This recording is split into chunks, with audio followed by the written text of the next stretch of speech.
Kōrero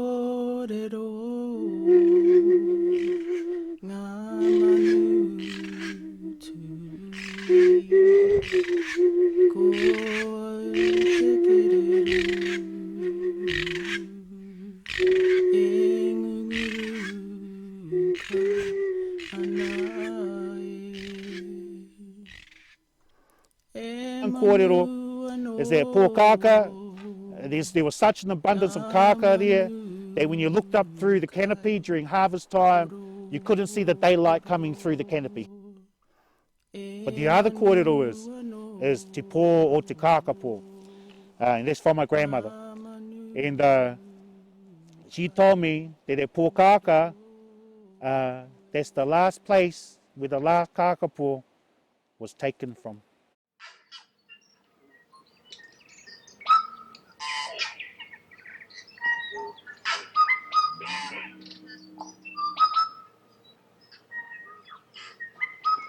And my brother said to me on this journey, "Where's our land here, sister?" I said, "Excuse me?"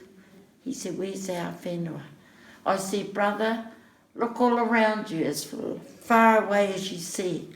That's it there, priceless. We are part of that.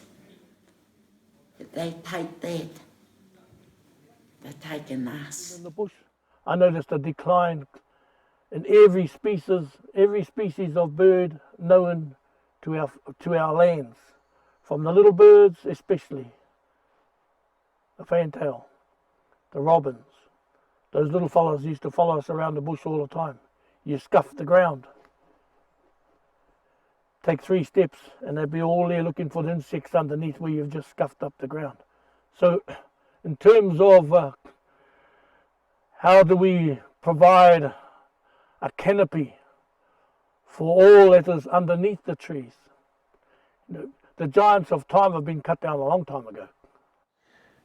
As a result of some of the aspiration surveys that our team undertook with our people, one of the very clear priorities was environmental issues, and in particular the restoration of habitat and the biodiverse forest resource that we have. And so, putting some thinking around that, we have developed the idea for an inland island. So there's just so many ways in which this particular sanctuary site and proposal is complementary to the things that are happening around there. So if the sanctuary itself is a couple hundred hectares and fenced and pest-free, but it would be surrounded by 1,500, 2,000 hectares of intensive non-fence management. But of course, this is already it's the planetary centre for whio, for blue duck. And there are kiwi here, but there are intensive kiwi management projects just around the southern end of the national park and an adjacent Tongariro forest. And so this is extraordinarily complementary to those existing programs. It will knit them together, increase the size of the population that those programs are working on. The balance has been tipped something drastic. Te ora is in trouble.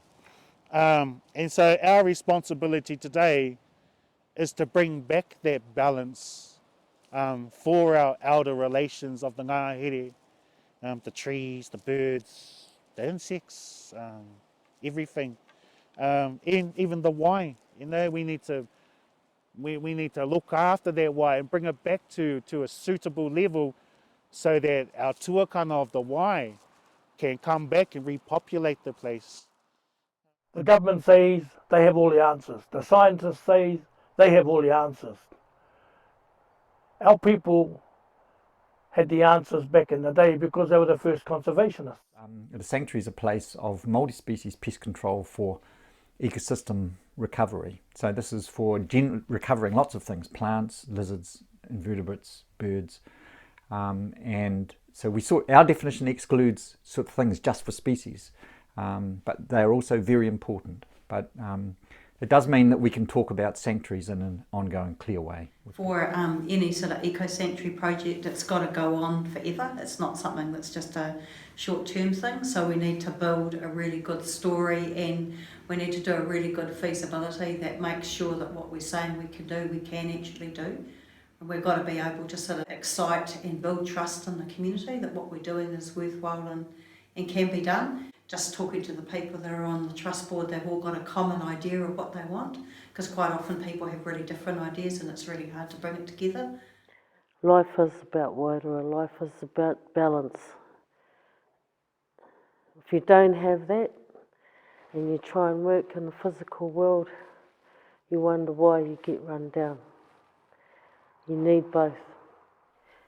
No, I think the involvement of iwi in this project is fantastic. I think I have enormous sort of excitement, I guess, about growing roles of iwi in conservation management in New Zealand.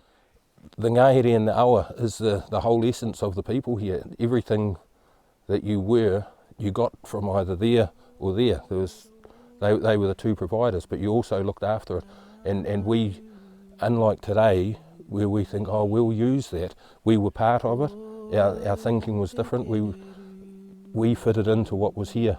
We didn't say, we own that and that's ours and we will use it this way. Instead, we fitted into the natural environment.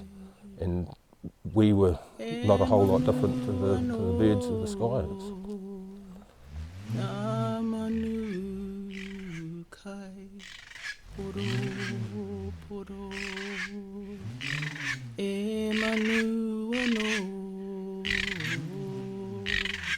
Ngā manu